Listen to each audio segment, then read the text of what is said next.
Media के सभी सम्मानित साथियों, आज एक महत्वपूर्ण विषय पर इस पत्रकार वार्ता के लिए हमारे बीच में प्रदेश के मंत्री हरदीप डंग जी, भारतीय जनता पार्टी की प्रदेश प्रवक्ता नेहा बग्गा जी, हमारे साथी मिलन भार्गव, शिवम शुक्ला और मैं नरेंद्र सलूजा आप सभी के बीच में उपस्थित हुए हैं।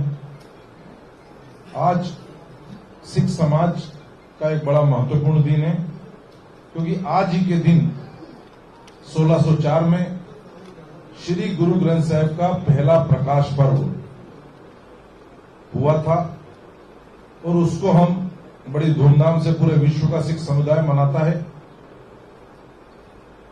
सिख धर्म में श्री गुरु ग्रंथ साहिब को जीवंत गुरु का दर्जा दिया गया है। मानवता का संदेश है, भाईचारा का संदेश है और इसी संदेश को धारण करते हुए गुरु ग्रंथ साहिब की वाणी में मानवता के, इंसानियत के ऐसी बातों का उल्लेख है जिसके माध्यम से हम समाज में निरंतर काम करते हैं। लेकिन हमको यह भी याद है कि जिस प्रकार से आज हमारे लिए तो ऐतिहासिक दिन है, लेकिन हम वह यह नहीं भूले हैं कि 84 का जो सिख नरसंहार कांड हुआ था उसके दोषी आज भी खुलेआम घूम रहे हैं। वो कौन लोग हैं?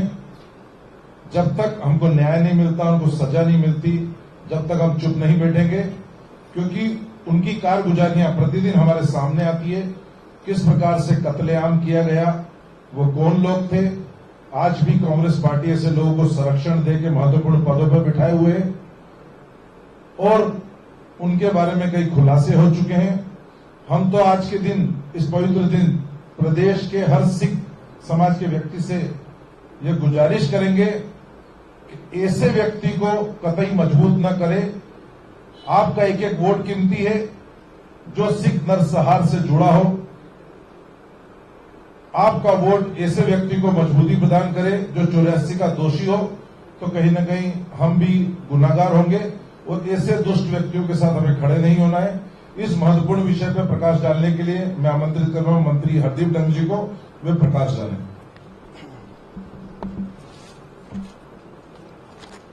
सभी साथियों में पहले तो प्रकाश पर्व की बधाई देता हूं। आज पत्रकार बंधुओं के साथ हमारे बीच में हमारे वरिष्ठ नरेंद्र जी सलूजा साहब, नेहा जी बग्गा जी, शिवम जी, मिलन जी और सभी साथियों, आज बहुत ही पवित्र दिन है।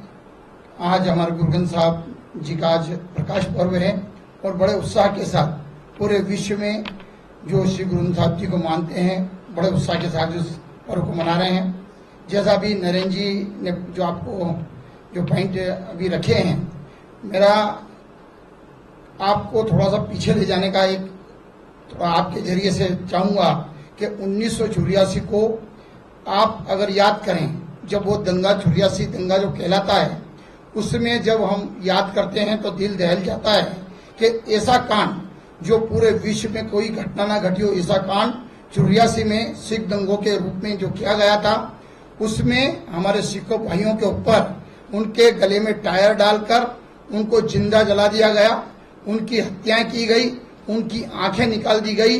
ऐसा कांड जब होता है तो दिल दहल जाता है और ऐसे उसके पीछे, ऐसे कृत्य करने वालों के पीछे एक राष्ट्रीय पार्टी जो कांग्रेस के रूप में जानी जाती है, उसमें उसका हाथ जब होता है तो एक ये आम व्यक्ति के सामने ऐसी बात लाना भी आज जरूरी है। और अभी कल सीबीआई ने जगदीश टाइटलर के ऊपर अभी चार्जशीट जो करी है, आज वो भी आपको जानकारी देनी थी। और आज वर्तमान के दौर में कमलनाथ जी के नाम पर जो एक प्रदेश के अध्यक्ष के रूप में कांग्रेस के काम कर रहे हैं, पूर्व मुख्यमंत्री हैं और कांग्रेस द्वारा उनको जो कहीं न कहीं प्रोत्साहन दिया जा रहा है, तो उसमें 84 के हाथ में जो उनका योगदान रहा है। और मेरा मानना है कि ऐसे व्यक्ति जब कांग्रेस का नेतृत्व कर रहे हैं तो एक सिख समाज नहीं, मानव जाति को भी सोचना चाहिए कि ऐसे व्यक्तियों को क्या हम आगे बढ़ाना चाहिए।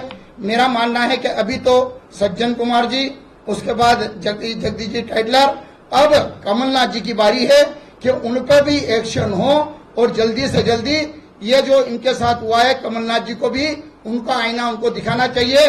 पूरे मध्य प्रदेश नहीं, पूरे हिंदुस्तान नहीं, पूरे विश्व में जो सिख समाज को जानते हैं, मानते हैं, वो अच्छी तरह जानते हैं कि कमलनाथ जी का उसमें क्या हाथ था। उसके पीछे अभी हमारा जो एक आयोग बना था पहले, उस टाइम पे क्लीन चिट जो देने की कोशिश की गई थी, और मेरा मानना है कि अभी सिसरा साहब ने, जो हमारे बहुत ही सिख समाज के वरिष्ठ हैं, उन्होंने गृह मंत्रालय से एक आदेश पारित कराकर जो ये फाइल पुनः खुलाई है, उसमें संजय पुरी जी को भी एक गवाह के रूप में, मुख्तार सिंह जी के एक गवाह के रूप में अब वो गवाह देने को जो तैयार हैं। तो मेरा मानना है कि ऐसे संहार करने वाले व्यक्तियों को एक प्रदेश के सामने, पूरे हिंदुस्तान के सामने, जो पुराने व्यक्ति तो जानते हैं पर नई पीढ़ी को भी बताना जरूरी है। तो हम ये कह सकते हैं कि ऐसे व्यक्ति को जो नरसंहार का एक अपराधी हो, अभियुक्त हो, तो उस पे आने वाले दिन में उनको जनता के सामने बीच में ले जाना आज हमारा ये मुख्य कारण था। अभी हमारे बीच में प्रवक्ता हमारे नरेंद्र जी हैं और नेहा जी हैं, इस बारे में आपको और ज्यादा जानकारी दे पाएंगे। साथियों, संचित प्रमोद जी, संचित में से 2 मिनट। 1 नवंबर 1984 को दिल्ली के ऐतिहासिक गुरुद्वारे रकाबगंज में एक भीड़ ने हमला किया था, जिसमें सिख समाज के 2 निर्दोष लोगों की मौके पर ही जलाकर हत्या कर दी गई। उस हिंसक भीड़ ने गुरुद्वारे पर पथराव किया और पुलिस ने गोलियां तक चलाई और बड़ी मुश्किल से गुरुद्वारे को बचाया जा सका। आग लगाने का भी प्रयास किया। उसके मौके के चश्मदीद गवाह पत्रकार संजय सूरी ने अपनी किताब के अंदर उस बात का उल्लेख किया है कि मौके पर भीड़ के साथ कमलनाथ जी मौजूद थे। साथ ही जो मुख्तार सिंह गवाह है, जिसने नानावटी आयोग के समक्ष भी अपनी बात को रखा कि मौके पर भीड़ के साथ कमलनाथ जी मौजूद थे। कमलनाथ जी चश्मदीद गवाहों ने स्वीकारा उनकी मौजूदगी को, और जिस प्रकार से संजय सूरी पत्रकार ने लिखा, और साथ ही कुलदीप नैयर की किताब भी हमने देखी होगी, जिसमें उन्होंने उल्लेख किया कि उन्हें स्वयं कमलनाथ जी ने बताया कि भिंडरा वाले से वो मिले थे, राशि भी देते थे, आतंकवाद को पनपाने का भी काम उन्होंने किया, उसमें भी उनकी भूमिका थी, क्योंकि पंजाब में अकाली और जनता पार्टी की सरकार थी। कहीं न कहीं कांग्रेस का दखल चाहते थे, सत्ता चाहते थे। सत्ता की लोलुपता के लिए आतंकवाद को भड़काया गया, 84 का नरसंहार किया गया। और मैं आपको एक घटनाक्रम पीछे ले जाता हूं। इंदौर में 8 नवंबर 2022 को गुरु नानक देव जी के प्रकाश पर्व पर कमलनाथ जी मत्था टेकने आए थे।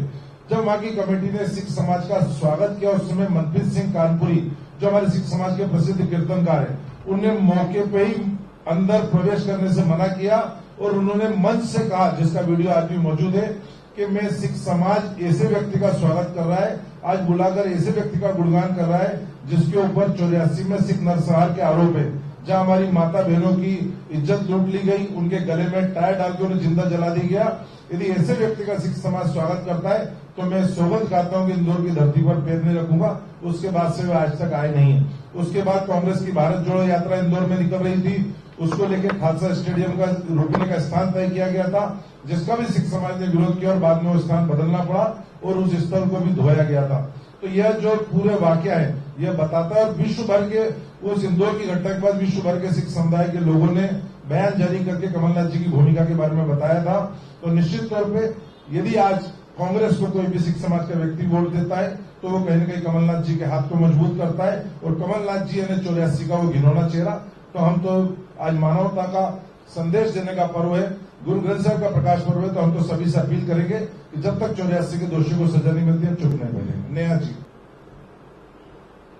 एक बात और बहुत स्पष्ट है कि संजय सूरी जो वरिष्ठ पत्रकार हैं, जिन्होंने अपनी किताब the anti Sikh violence and after, और उसके साथ में जो वरिष्ठ सुप्रीम कोर्ट के अधिवक्ता हैं HS मुल्का जी, जिन्होंने अपनी किताब a treat with shook Delhi, इसमें बहुत स्पष्टता के साथ वर्णन किया है कि एक बहुत बड़े मॉब को, लगभग 3000 लोगों को लीड करने का काम वहां पर श्री कमलनाथ जी कर रहे थे, जिनके डायरेक्शन पे, जिनके हाथ दिखाने से लोग आगे बढ़ रहे थे, रुक रहे थे, फिर जिस प्रकार से अटैक्स कर रहे थे। एक महिला होने के नाते और सिख समुदाय से आने के नाते ये और भी पीड़ाजनक हो जाता है कि आज भी दिल्ली में विधवा कॉलोनी वहां पर बसती है। पूरी की पूरी कॉलोनी जो है वो विधवा कॉलोनी के नाम से जानी जाती है, क्योंकि उनके परिवार में ना बेटा बचा, ना पति बचा, ना देवर बचा, ना जेठ बचा, पुरुष के नाम पर एक भी व्यक्ति नहीं बचा। और जिस प्रकार से आज भी उन्हें लगातार संघर्ष करना पड़ा है, क्योंकि सत्ता केंद्र में जब तक कांग्रेस पार्टी की रही है, इन सबको संरक्षण दिया है।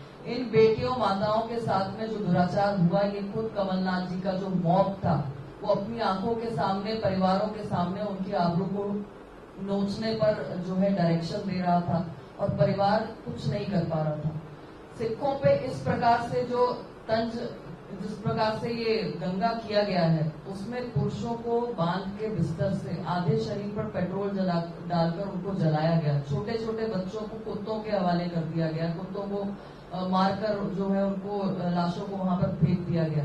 तो ये सारी जो घटनाएं हैं, कमलनाथ जी का इतिहास इतना कलंकित है कि जो सिख समुदाय वीरता के लिए जाना जाता है, जो सिख समुदाय बलिदान के लिए जाना जाता है, जिन सिखों ने हर आपदा, हर विपरीत परिस्थिति में सबके साथ खड़े होकर कंधे से कंधा मिलाकर काम किया है, उन सिखों को नोचने का, उन सिखों का नरसंहार करने का काम कमलनाथ ने किया है।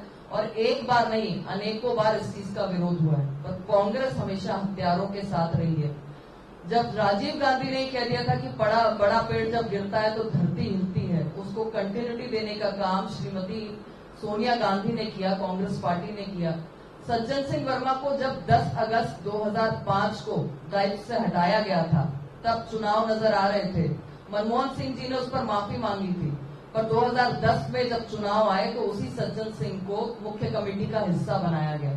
कमलनाथ को उसका इनाम देकर श्री कमलनाथ जी को मध्य प्रदेश का मुख्यमंत्री बनाया गया। बार बार जो सिख हैं, उनके जख्मों को कुरेदने का काम, उनके जख्मों पर नमक छिड़कने का काम कांग्रेस पार्टी ने किया है। और आज प्रदेश की नहीं, देश की जनता को जागरूक होकर उन बलिदानी इतिहासकारों के साथ खड़े होना चाहिए। जो ये वहां के जो विटनेस रहे हैं, चाहे संजय सूरी जी हो, चाहे मुख्तार सिंह जी हो, वो बहुत स्पष्टता के साथ इन बातों को सामने रख चुके हैं। आप मीडिया के बंधु भी इसको जन जन तक ले जाने का काम करें, क्योंकि वो सिख परिवार आज भी अपने अधिकारों से वंचित हैं। केंद्र में मोदी जी की सरकार आने के बाद लगातार इस आयोग की जो जांचें हैं, उसमें जो पारदर्शिता है, उसको बनाए रखने में सरकार ने अपनी अहम भूमिका निभाई है।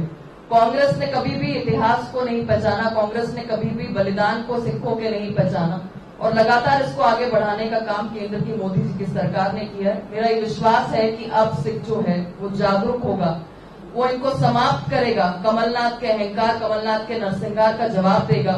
उन माताओं बहनों को जो विधवा कॉलोनी में रहने के लिए विवश हुई हैं, उनको इंसाफ दिलाएगा।